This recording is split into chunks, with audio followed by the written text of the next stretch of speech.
We're so glad that you're joining us. My name is Tiana Harrison, and I'm the Education and Volunteer Coordinator at Community Homeworks. If you're watching this live, please feel free to comment and let us know where you're tuning in from. Also, if you would like to join in on the discussion or ask questions, please put that in the comment section as well. If you're watching this after the live broadcast, we still are happy to answer your questions. It just may take us a little longer to respond. Community Homeworks is a nonprofit organization with the mission to empower homeowners to maintain safe, sustainable, and dignified homes. We get our fundings from grants, gifts, and donations. So if you find value in this workshop tonight, we encourage you to donate on our website at communityhomeworks.org. This Green Living Series workshop was made possible by the generous donation of the Kalamazoo Community Foundation's Love Where You Live Environment Fund. Tonight's workshop is entitled Caulking and Sealing, and our instructor is the magnificent Sam Eubank. We are really excited that he's here. We look forward to learning more about caulking and sealing. And thank you very much, Mr. Eubank. Glad to be here. Hi, everybody. I'm Sam Eubank. I'm going to walk over here.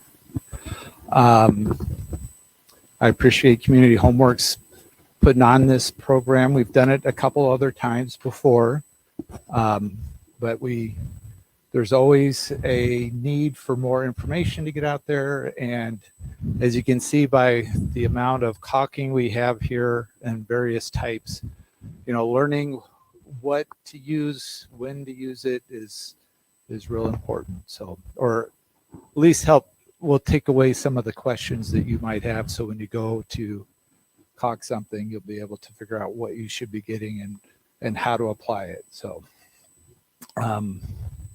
so the first thing, we're going to talk about the different caulkings. We'll talk a little bit about air sealing and like maybe using things like foam or tape. And then how to apply caulk. So I don't know if you guys came ready to like actually install caulking tonight, but we could definitely do some of that. So, which I think is like the best way to learn, really. We can talk all you want about it, but once you get down to actually caulking, there's nothing like actually doing it. So, and then building up your skill set that way. So first thing we should talk about, there's a difference between caulk and sealants, okay? A caulk typically is something that's going to dry out over time and is probably being applied more for cosmetic purposes, for like prior to painting or something, but it doesn't have a long-term flexibility to it. It's not going to, it might say that it's good for 35 years on the container, but a lot of those are going to fail after just a few years. Sealants, when something says sealant on it, like you can see here, this says Weather Master Sealant. A sealant is going to stay flexible longer. So depending on the application, you'll want to either pick out a caulk or a sealant. And then the kind of caulkings there's going to be water-based, polyurethane-based, and some rubber-based out there. So, just a quick question, Sam. What if something is an adhesive? Is that a caulk or a sealant or something else? It's an adhesive. So okay, so it's more like a glue or something. It's going to be used to put something together, but it comes in a caulking tube, right? So we have here, to answer your question, this is a sealant or an adhesive that's dried out. I just brought the container just to show you, but you would apply it possibly the same way. So.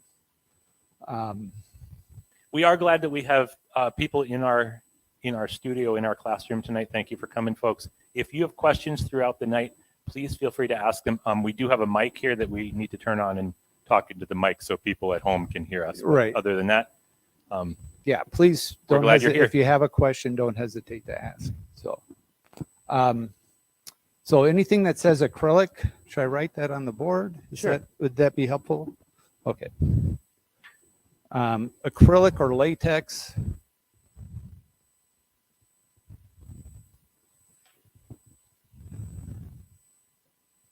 Or latex. That's going to be a water-based sealant, right? So, and the reason, one of the reasons is important to know that's what you're going to use to clean up with as you're, tooling the caulking or wiping up or cleaning up after yourself. So those are water-based, and that's what's on the fine print on behind, on the tubes. Typically, they'll tell you how to clean it up.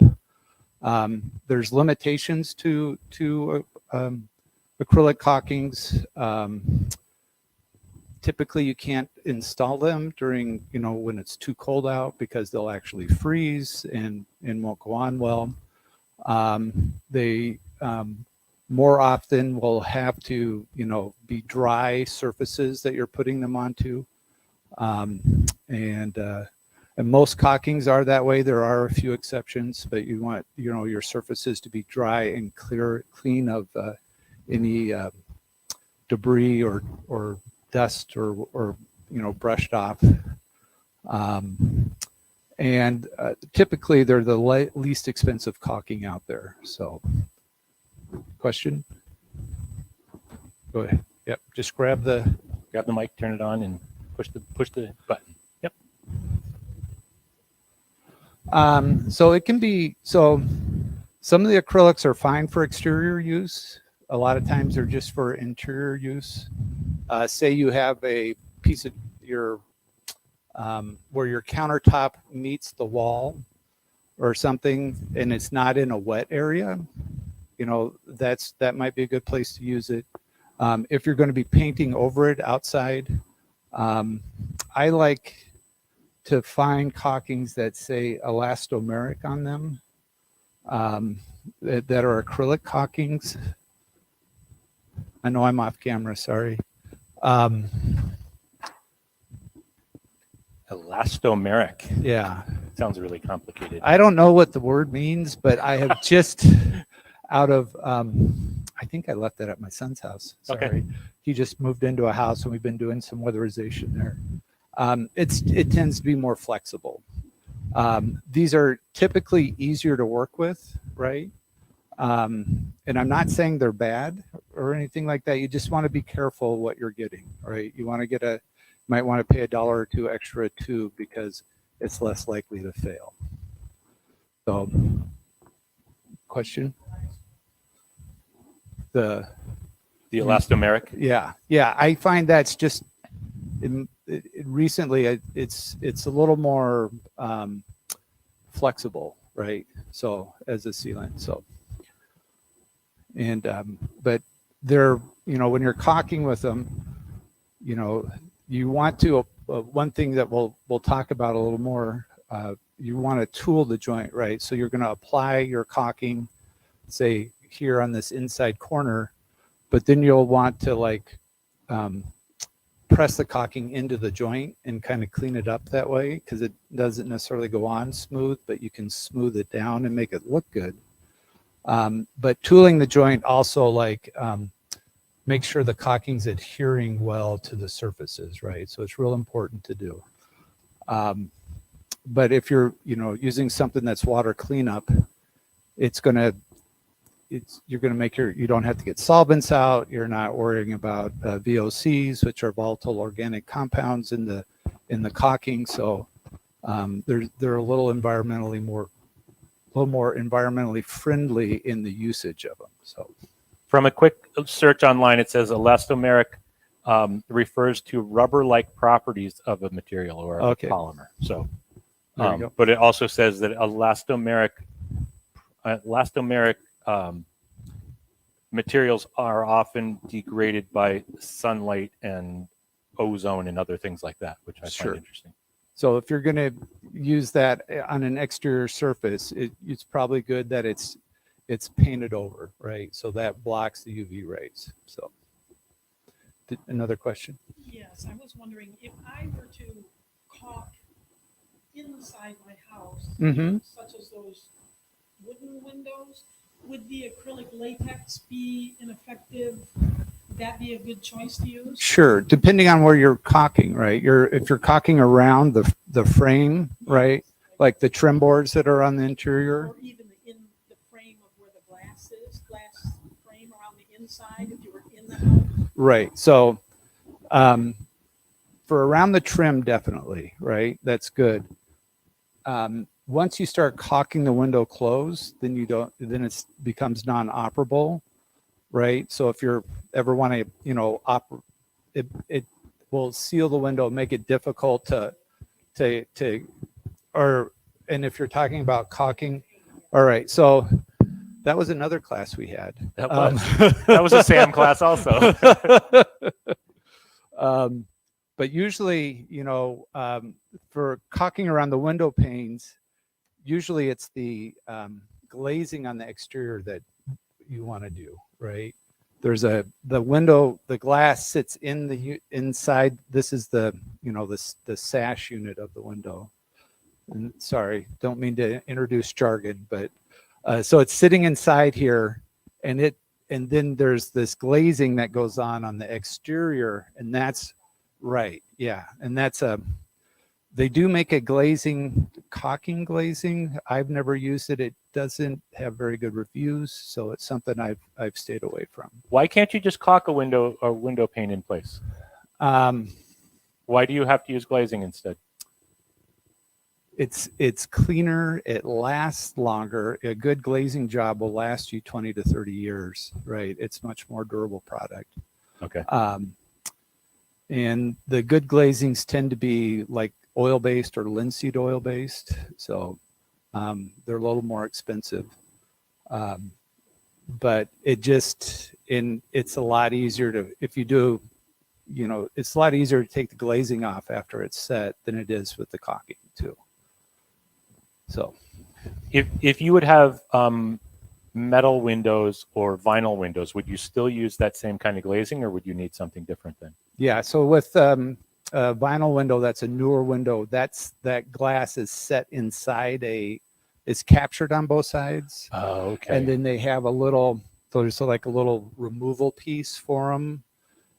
So it's like just taking that piece off and putting in a new set of glass. So it's not like a caulk or anything right. like that. It's a solid piece of something. Right. And there's typically if I remember right, there's a piece of weather stripping on the interior side that it pushes up against. So that's not something I do a lot of. That's usually a glass company that does that. So, but it is possible if you have a vinyl window or a metal window that you can get the glass replaced. It just depends on how it's constructed. So,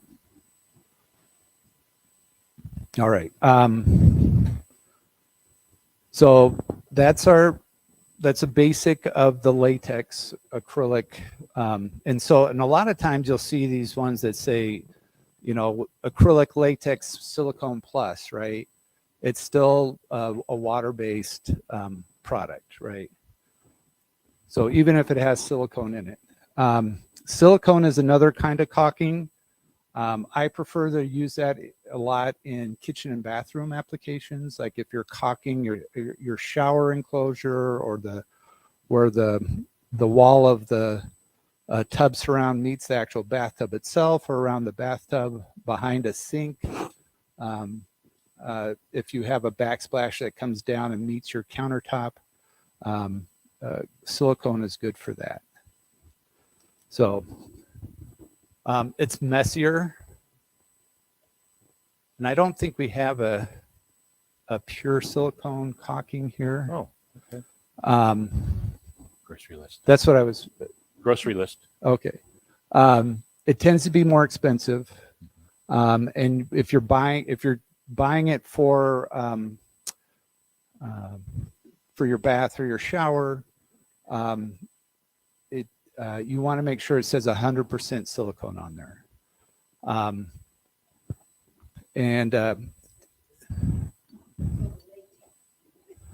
Yeah. So the latex that has the silicone is still water-based, but pure silicone is. Right. It's silicone, and that cleanup is the denatured alcohol, right? So if you're using that, you're going to want to have some, whatever caulking you're using, you want to have whatever its cleanup product is with it. So if you're using silicone, or even if you're using one of these rubberized products, this is called Duralink, and it's an adhesive and a sealant. It's a pretty good product, but it's super hard to get out of the tube, and it's hard to find. But there are some other products like that where they also have a that you would use denatured alcohol to clean that up too. So silicones they typically are not paintable, but they're colored, so you can either get them in clear, white, gray, and almond. But there are some silicones that are supposed to be paintable nowadays. I've not had the pleasure of using any of those to see how they actually perform. So, but they, that's another option. So they tend to, they do well in like interior warm, moist environments. You really need to like clean the area well first. So a lot of cleaning to make sure they bond before you apply the silicone. Is that what you recommend to clean with? Yeah, denatured alcohol. Yeah. So there isn't right. Yeah. So if you're like using this in a bathroom, you want to make sure everything's well ventilated in there. And some people use a respirator. But typically if you've got, the fan on or an open window or something like that, that tends to like clear it out. It can, I've been in bathrooms where I didn't have the fan on and got a little like lightheaded in that from there. So. What is denatured alcohol was the question. So since we're not using our mic. All right. Yeah. So, denatured, I think it is, so there's methyl alcohol and ethyl alcohol, and one you can drink, right? One that's not going to make you go blind, and then the other will make you go blind, but makes a great cleaner, right? And I believe that's what denatured alcohol is, but maybe, or, but I'm not sure. That was my, that was, it's alcohol that is not like recommended for consumption, right? So, and it's also a fuel for some things, right? Some people use it to burn their stoves that will burn denatured alcohol, right? Is it, so I'm guessing it's flammable then also, so you have to worry about if you're cleaning your bathroom and there's a flame, you could also burn down your house. Right. So that you would need to, there's proper ways to like make sure, put your rags in a bucket of water and don't like put them in some place like in a bucket by themselves, because they could actually ignite. So since we're talking about bathrooms, Sam, is there a product like this that you could use if the joints between your tile are coming apart? Like, could you fill in those joints to keep the water from going down behind your tile? Or would that not be a suitable use for a caulk or sealant? You could use silicone for that, right? If you cleaned it out well in that, but it's not going to look like grout, right? It's going to typically be messy, and there's a good likelihood that you're not going to get everything sealed up as well as you would with grout. So you should use grout instead. I think grout is better. Yeah. But that's regrouting is a mess and is time consuming. So I could see in a pinch where putting some silicone on, but then whatever you put on, you should plan on possibly taking off later to fix. So. All right. So silicone, and then the third caulking we're going to talk about, which is popular that we've got here, is polyurethane. And I don't know if I can fit that on the board and still see, but, and I don't know if I'm spelling it right either. So polyurethane, We can always move walls. right. That's In what I our love space. about this place. Polyurethane, this OSI is a polyurethane. Lexel, I believe, which is like a clear product. It's a great caulking, but it does off gas, right? So it has a very strong smell to it. Some of these say they're low VOC or VOC compliant, but a lot of people are sensitive to VOC. So, and then the cleanup for that is mineral spirits, which is another high VOC product. So we can just write, so mineral spirits for polyurethane.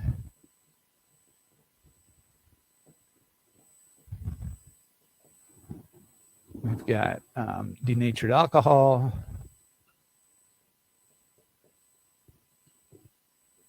Spelling is not my. You're doing great. Okay. We're not gonna grade you on your spelling. Well, most of us won't. I'm sure. And then water. But those are only for when they are still liquid, correct? That Right. Those solvents don't work after it's dry. Once it's dry, yeah, it won't. Once it's dry, you're good, right? Once it's failed, you'll want to use those products to help clean it up. So, okay. Polyurethane though is super flexible and is paintable, though you can get it in multicolors or clear. It's a good product. You just got to be careful where you're going to use it at, right? So, and then a couple of other of the caulkings we had. We already talked about adhesives, and then this is like roof cement. This is some people call it a tar caulking, but it's basically I don't know. Roof cement's made from almost like an asphalt base.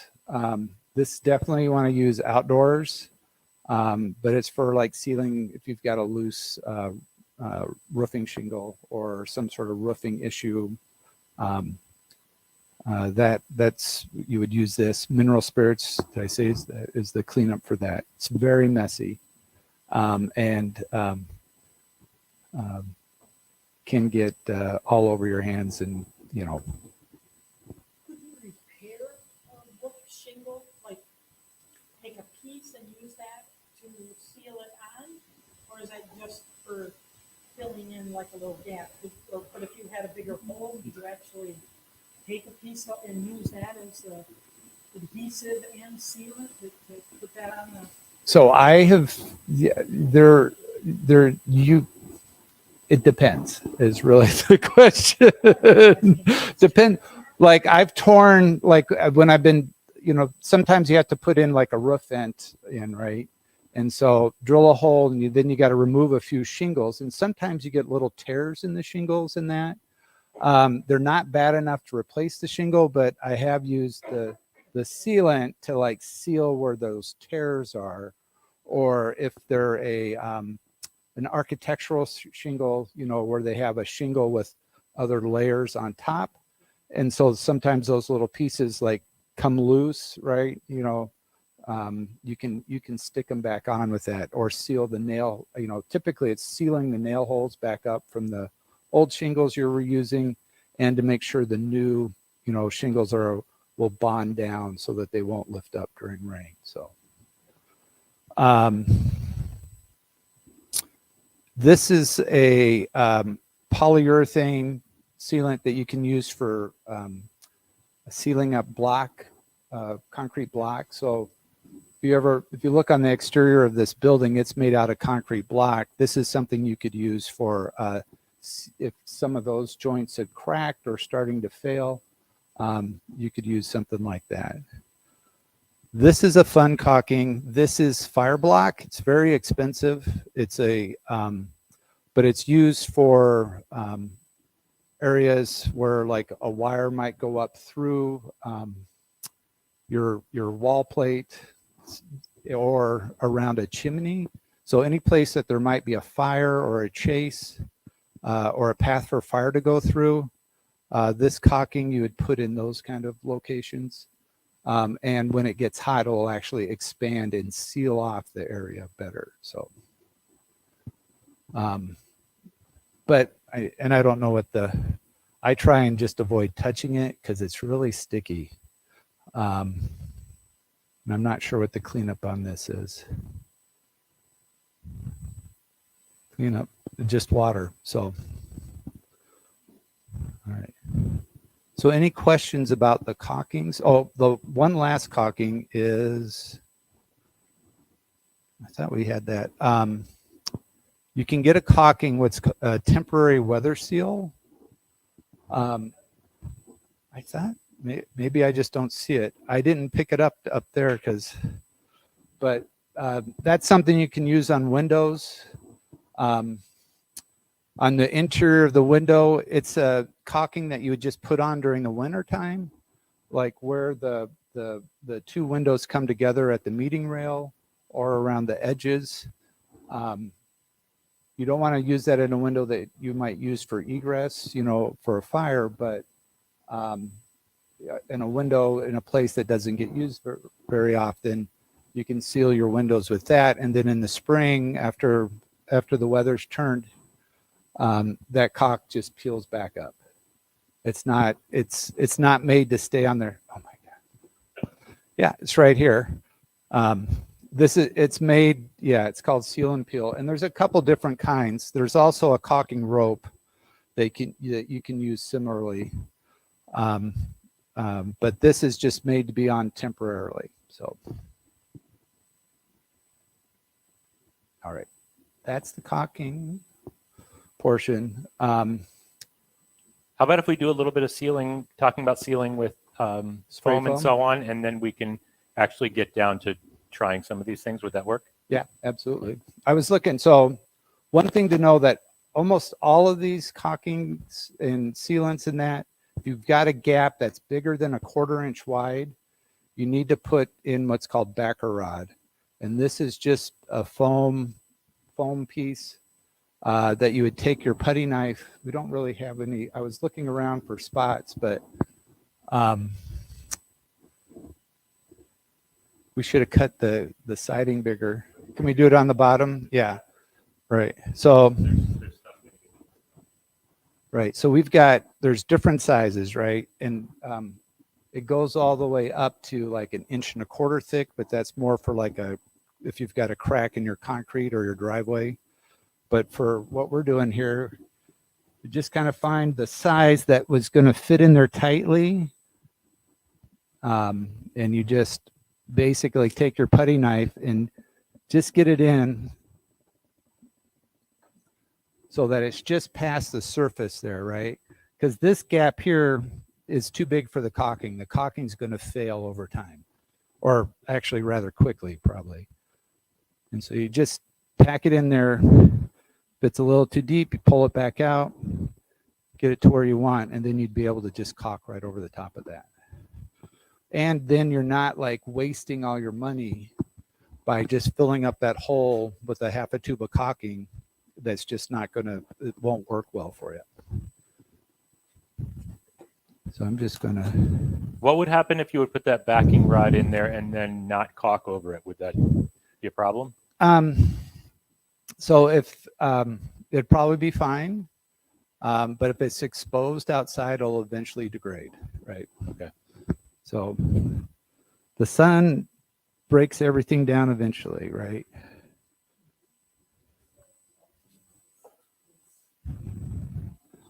A 1/4 inch.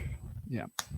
I tip, if it starts getting bigger than what the nozzle is on the caulking gun, or just if it's if it's deeper than a 1/4 inch too, right, that you're caulking, I'll use backer rod where I can, because one, I'm not using as much material, and two, it's just going to perform better, right? The caulking will be able to it actually can take more movement that way. All right. So some of the other things we have for sealing are spray foams. So depending on what you're foaming, or what the size of the hole is, right? You know, a spray foam might be something to use. So if it's bigger than something you're going to be able to caulk, like the area where, sorry, we need more spots. You guys are like sealing everything up too well around here to demonstrate. Anything, right? Yeah. So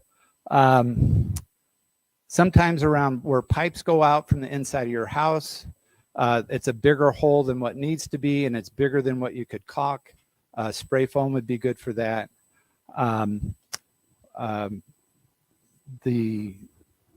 Some foams are rated for fire, similar to the fire caulking. So like if you're in your basement and you know where the where the wires are going up through the floor on the outside of the building and cold air is getting up there, you could spray foam that hole, or you could put the backer rod in that hole and caulk it, you know, whatever is most convenient for you there. This is typically what you can buy. These are about, I think, $7 or $8 now. They work well. You just want to check to make sure that they do have like a use by date on the bottom. This is 2019, so good display. Shake them up well, and then you put, when you pull the cap off, you take this is the applicator. They're very messy. You want to make sure this applicator here just will screw on to the top, and then try and keep the can upside down while you're applying it, and just fill the hole up, usually about at least 75%, and then see how the foam expands in there to fill it up. You're welcome to open one of those up if you want to show people how that works. But, okay. It is super messy. I try and wear gloves just because the cleanup for this is acetone. So I don't usually, that's not something I typically carry. These I actually put on clean pants tonight for this, but I have a number of pair of pants where it's been on for a few years. So shake it up well. You can hear that. So you want to shake this really good, and keeping it warm before you use it makes it perform better. So above 60 degrees. I typically store my caulking and my spray foams in my furnace room because there's, usually things are heating up there during the summer or the winter time. And then I have to be careful nowadays because I can't leave usually I'll leave this bucket I've got with my caulking and the spray foam in the van, but can't do that this time of year because it'll freeze and they'll go bad. So this just screws on, and then keeping it kind of upside down like that, you'll make sure you get the use of all the can. The drawback to these, they're less expensive than say this kind of can and the gun. But once you start one of these, you pretty much have to use them all in one go, right? Because they'll harden up, right? The air will get in, the moisture. These are actually moisture cure.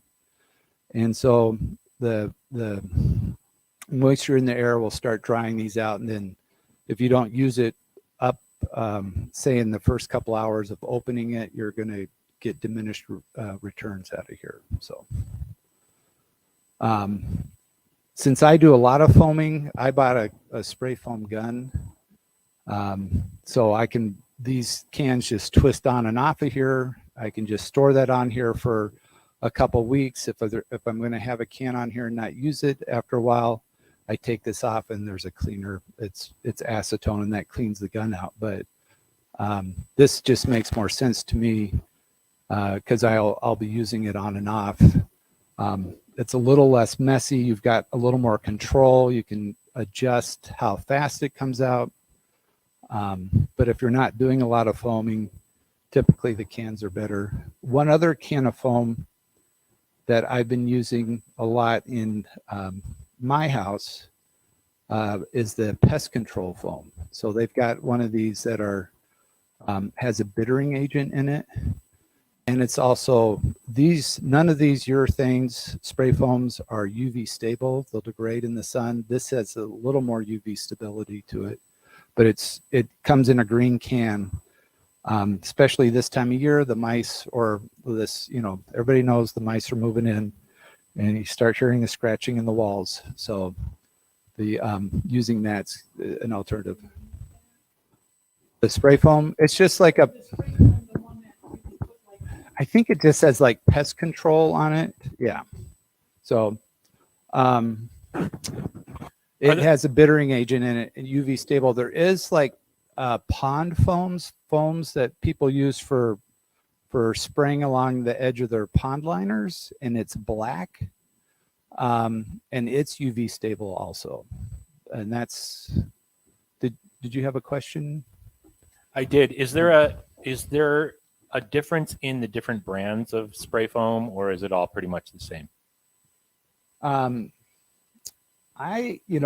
This is just more, the Dow is more accessible, but for the most part, I think they're all the same. There are, I switched back from this one for gaps and cracks, and that's for fire blocking, to the one with doors and windows, depending on what I'm doing. And I can just find this product around here the easiest, but you can special order, certain foams and that. So, and you also can get adhesives in the spray cans too. So if you get the professional one with the gun, is it a lot cheaper that way, or it's just easier to control? Both. I would say I get even 3 times as much out of a bigger can, even though it's like only twice as much in weight. And I don't know if it's because of being able to use it on and off or whatever, but it just seems it lasts me a lot. It seems to last me a lot longer. So that is just strictly, there's no scientific method to that. That's just that's been your impression. Yeah, that's been your experience. Yeah, that's good enough for me. So one other thing we haven't talked about before, but can be handy for sealing bigger holes, is a flashing tape. And so this is typically what they'll install around windows and doors when you're putting in a new window or door. Put the flashing tape on to air seal. But this stuff, depending on the brand you get, it can be super sticky, and you can just patch a hole. Having a roller is good to get all the air bubbles out, and in a pinch, this is a good product to have. So, and this stuff I like because it has a split release. So if I'm doing a long piece, I can get one side on and then peel it off. I don't know if you want to take a look at it. Yeah.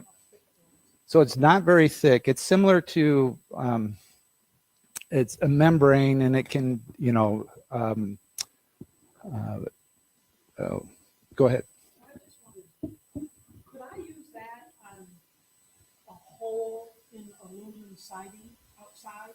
Could I put that over to block off the hole? You could, yeah. It's going to pull, if you go later, it'll likely have to pull off the paint, right? So. But I just wondered if that would make it good when trying to find something, a limb that came down. Sure. And poked a hole through there.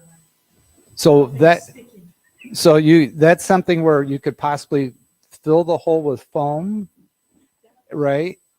Let it, so put tape around the hole, fill it with foam, let that dry, cut the foam, and then put a caulking over the top of that to seal that, the foam edges. Because when the foam expands, there's little air bubbles in it. If you were to cut it, and then you could just paint that. So it's like a 3-step process. It's a little more involved, but that foam would help seal a larger hole, right? Where the caulking necessarily wouldn't. The tape would work, but you'd probably have issues with it later on. So Is that flashing tape UV stable, or does it degrade with UV as well? this stuff has been on a friend's house for about 2 years now and is performing just dandy. So it's something you would probably also want to cover up eventually too, because it won't last as long. But I know duct tape was like it's there for a couple of months and then it's all degraded and falls off. So no, this would last longer. This stuff will last duct tape. it'll last a few years exposed, but it won't last forever. It'll eventually break down. Yeah. So it's made to be covered over. So, or you could be using it inside where something came through. I use it for another thing is like around electrical boxes that where the wires come in. You can tape the back of the box with this weather sealing tape, because that's someplace where you get a lot of air coming in sometimes. And so typical boxes that you would buy at the store for that, have all these knockouts for the wires to come in. Well, you can use that kind of tape to like go around the box and then around where the wires are coming in. And that just seals up that air that could possibly come in if, let's say, the outlets or the box is in an exterior wall. So there we go.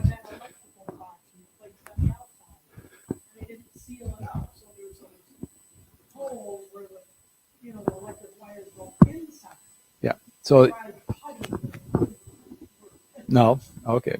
Yeah. Yeah.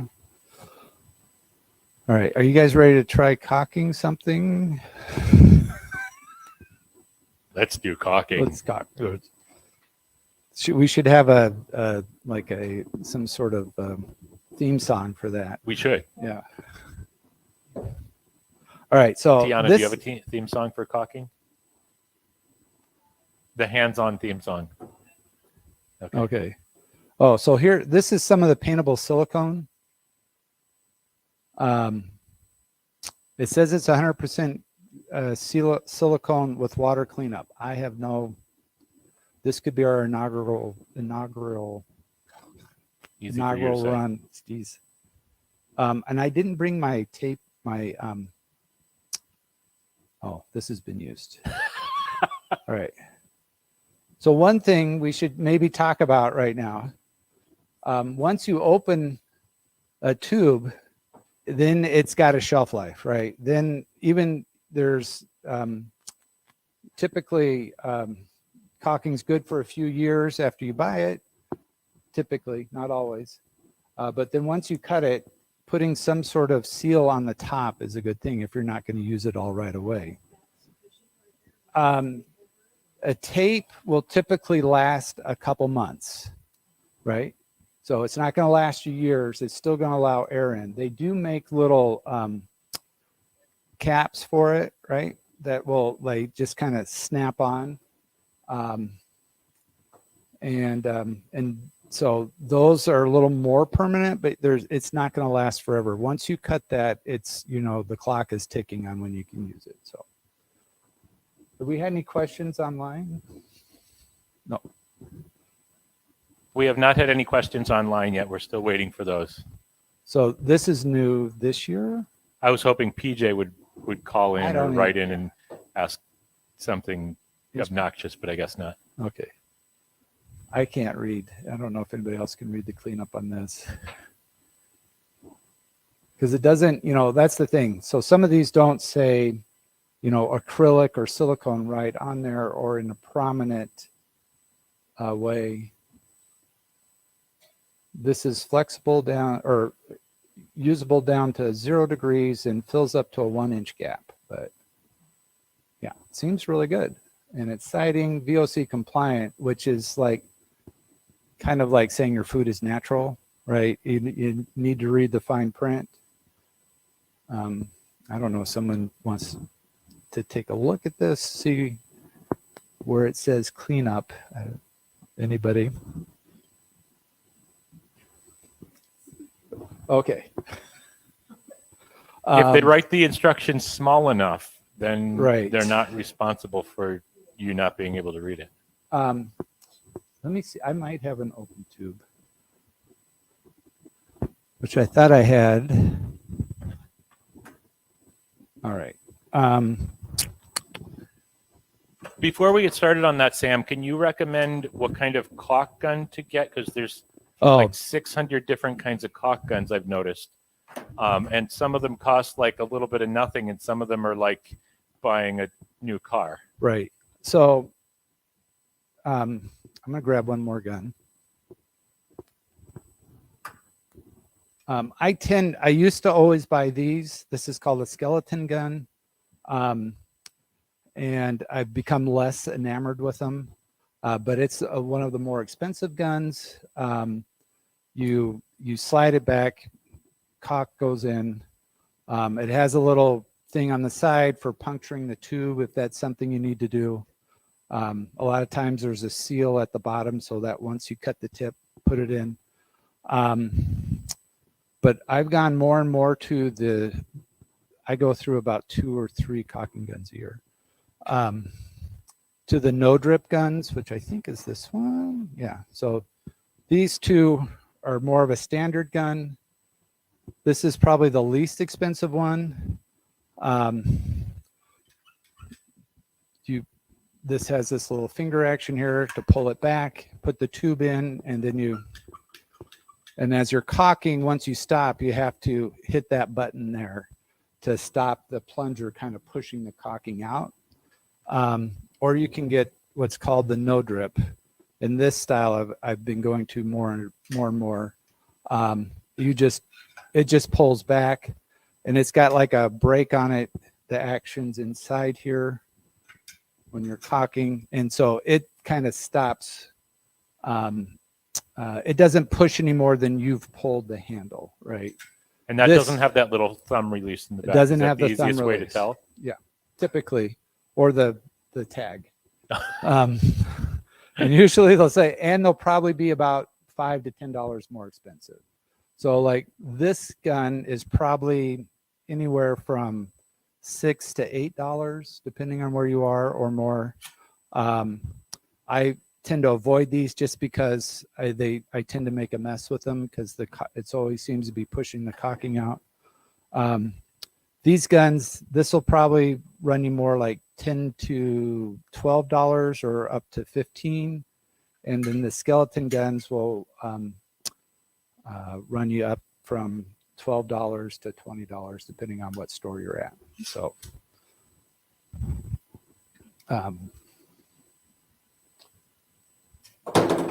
sorry. So I don't know. You guys want to check these out? All right. Let's pass them around. So some of them have these like little tools on them here, and that's for like cutting the tip. I have not had, that's not necessarily a good luck thing for me because it doesn't seem to cut the tip cleanly, and that's something you want to do when you're caulking is have a nice clean tip. One of my coworkers here at Community Homework said so much of caulking is knowing how to cut the tip so that it doesn't make a mess. Okay. Right. Right. You take a little out for a smaller amount, a big, I mean, how do you, yeah, exactly. Always start small, right? Always start with the smallest amount that you can. And then if it's not adequate, then cut the tip bigger. Do you cut an angle? Do you cut straight? Do you? I am a 45-degree cutter, right? Okay. So, I still haven't. I don't know where my razor knife is. Oh, you need a utility knife? Yeah. Okay. If we're gonna caulk something here, so.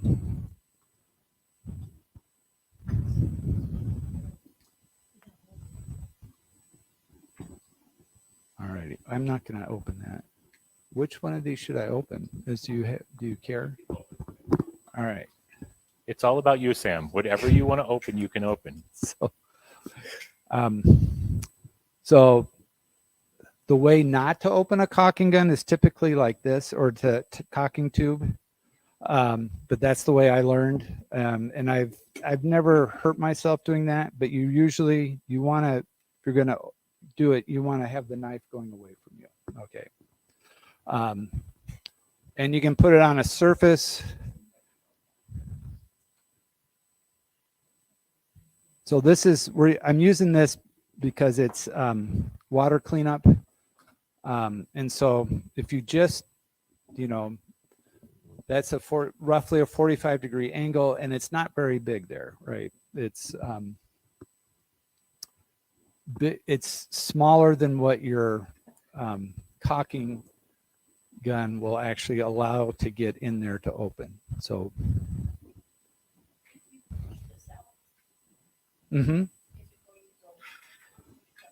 so the caulking is definitely under pressure there. So it's going to at first want to like really come out, right? So when you first start using the caulk, it's going to want to, it'll have more pressure behind it to come out, and especially if the hole is smaller. So you want to have some place where you can, like, after you've run your bead of caulking, to be able to set it down so it can like dribble out if it wants to, right? Even if you've taken the pressure off of the gun, off of the tube, it's still going to want to push out some.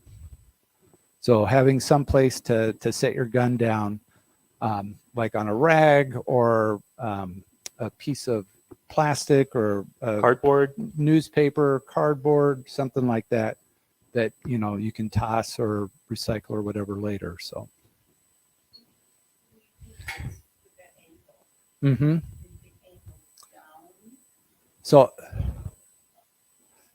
so the angle would be down, right? So there's like two schools. There's also different ways that people caulk. I caulk and pull it back towards me typically, right? I feel like I can have more control that way. I can kind of see what the bead's doing. I don't have the caulking gun in the way. Some people like, and I only know one other person like this, but it's a thing. They caulk and they push away from themselves, right?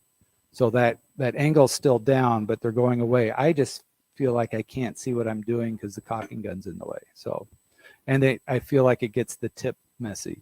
But sometimes you have to, depending on if you're on a ladder or can't get right close to where you're caulking, sometimes you do have to push. So, all right, so this style of caulking, I think, you just cut the tip and it's ready to go. Some you have to cut the tip and then you have to put something down in there because there's a seal right here at the base of it, right? And so you have to puncture it. Ones like this fancy one here has a screw off tip, and then you can see the seal in there. So you would puncture that, put the tip back on, and then cut it to the desired bead you want.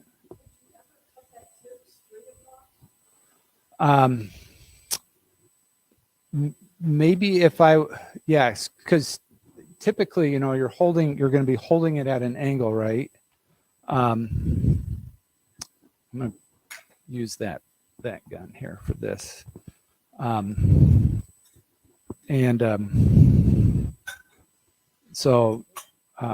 there are times when you're using your caulking gun to like apply adhesive, and some adhesive you're supposed to like put on in circles, right? Where you're just like making bubbles or something for like a panel to adhere to. And so maybe then I might cut it straight. I'm always almost 99% of the time I'm cutting an angle in there. So, and then like having something to rest it on to cut on, I think makes it a lot easier if you're going to cut like that. Sam, since we are getting ready to actually do the caulking, I'm going to say goodbye to the people online so that we can get up and we don't have to worry about where the camera is and mics and all that. So I wanted to thank the people who joined us online. Once again, if you come and join us in person at Bryant Street at our education center, you get to do hands-on stuff, and we can't do hands-on over over the internet. But we're glad you joined us. If you have questions at a later date, feel free to write those in the comments or email those to us. Let's see, can I get the email? I thought I could get the email up here, and now I don't know if I can. There we go. So email us at info.communityhomeworks.org, and we will try to get those answers back to you. Thank you very much, Sam, for your time tonight. Thank you very much to our in-studio folks who joined us and asked amazing questions tonight. We really appreciate it. And Dorothy Jordan just wrote and said, thanks, great class. So thank you for joining us, Dorothy. Get back in here in person because we miss you.